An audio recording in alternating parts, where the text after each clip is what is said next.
दोस्तों, पवन पुत्र हनुमान जी को अष्ट सिद्धि और नवनिधियों का स्वामी कहा गया है। पिछली खास वीडियो में हमने आपको बजरंग बली की 8 सिद्धियों के बारे में बताया था। आज हम आपको बताएंगे उनकी 9 निधियों के बारे में। निधि का अर्थ है धन अथवा ऐश्वर्य।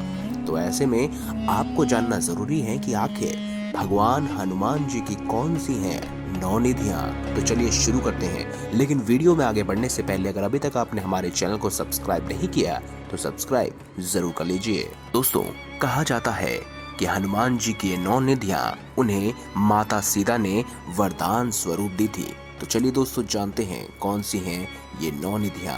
पहली है रत्न किरीट। किरीट का अर्थ होता है मुकुट। हनुमान जी का मुकुट अद्भुत और बहुमूल्य रत्नों से जड़ा हुआ है।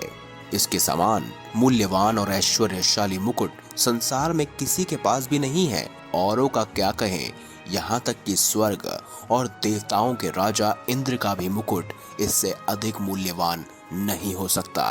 दूसरी खास निधि है केयूर। केयूर ऐसा आभूषण होता है जो पुरुष अपनी बाहों में पहनते हैं। इसे भुजबंद या बाहुबंद कहते हैं। हनुमान जी दोनों हाथों में बहुमूल्य स्वर्ण के केयूर पहनते हैं। केयूर केवल आभूषण ही नहीं अपितु युद्ध में महाबली हनुमान जी की रक्षा के लिए एक सुरक्षा बंधन का कार्य भी करता है। अगली खास निधि है नुपुर। नुपुर पैरों में पहना जाने वाला एक आभूषण होता है। बजरंग बली रत्नों से जड़े बहुमूल्य और अद्वितीय नुपुर अपने दोनों पैरों में पहनते हैं। हालांकि नारियों के नुपुर और पुरुषों के नुपुर में अंतर होता है और ये दोनों नुपुर स्वर्ण धातु से बने होते हैं। बजरंग बली के नुपुरों से निकलने वाली आभा से उनके शत्रु युद्ध क्षेत्र में नेत्रहीन हो जाते हैं। अगली निधि है चक्र। जब भी हम चक्र की बात करते हैं तो हमें भगवान विष्णु अथवा श्री कृष्ण की याद आती है। किंतु आप लोगों को ये जानकर आश्चर्य होगा कि पुराणों में हनुमान जी के चक्र का भी वर्णन आता है। कई चित्रों में आपको चक्रधारी हनुमान दिख जाएंगे। दोस्तों, राजस्थान के अलवर में चक्रधारी हनुमान जी का मंदिर भी है और जगन्नाथपुरी में तो अष्टभुज हनुमान की मूर्ति है जिनमें 8 भुजाओं में से वह एक में चक्र धारण करते हैं। अगला है रथ। दोस्तों, रथ योद्धाओं का सर्वश्रेष्ठ शस्त्र माना जाता है। इसी के आधार पर योद्धाओं को रथी, अतिरथी और महारथी इत्यादि श्रेणियों में बांटा जाता है। हनुमान जी भी दिव्य रथ के स्वामी हैं जिस पर रहकर युद्ध करने पर उन्हें कोई परास्त नहीं कर सकता। हालांकि रामायण के लंका युद्ध ने हनुमान के रथ के विषय में अधिक जानकारी नहीं दी क्योंकि वे भी अन्य वानरों की भांति पदाति ही लड़े थे। इसके अतिरिक्त हनुमान इतने शक्तिशाली हैं कि किसी को परास्त करने के लिए उन्हें किसी रथ की आवश्यकता नहीं है। लेकिन महाभारत में श्री कृष्ण के अनुरोध पर हनुमान जी अर्जुन के रथ की ध्वजा पर बैठे थे ताकि उनके रथ को कोई हिला ना सके और ना उनका कोई बाल बांका कर सके। अगली चीज है मणि। मणि कई प्रकार की होती है और पुराणों में नागमणि, पद्ममणि, नीलमणि इत्यादि का वर्णन मिलता है।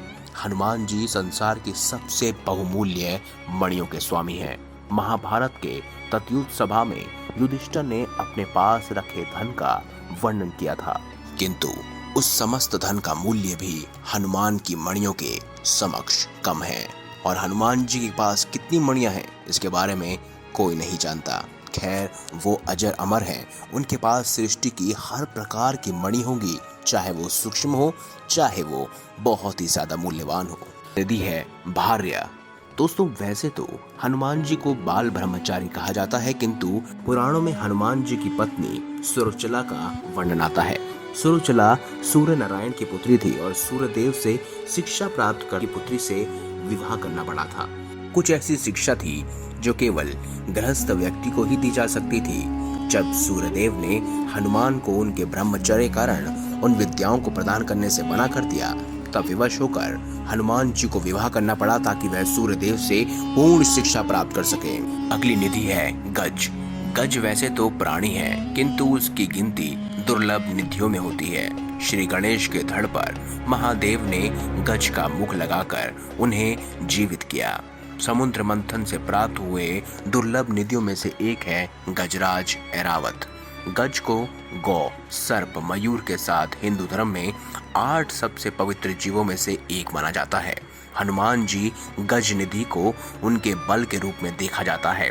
हनुमान जी के अंदर असंख्य हाथियों का बल है और उनका बल ही उनकी निधि है और उस निधि से संसार में कोई और इतना अधिक उनसे ज्यादा संपन्न नहीं है। अगली और आखिरी निधि है पद्म। पद्म निधि के लक्षणों में संपन्न मनुष्य सात्विक गुणवायक हो जाता है। उसकी कमाई गई संपदा भी सात्विक हो जाती है।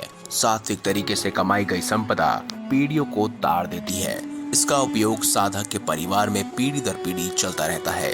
सात्विक गुणों से संपन्न व्यक्ति स्वर्ण, चांदी आदि का संग्रह करके दान करता है।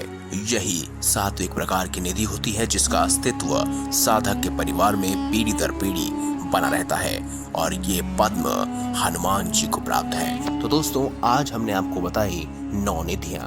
अगर आपको हमारी ये वीडियो अच्छी लगी हो तो वीडियो को लाइक करें, चैनल को सब्सक्राइब करें और इसे ज्यादा से ज्यादा शेयर अवश्य करें। धन्यवाद।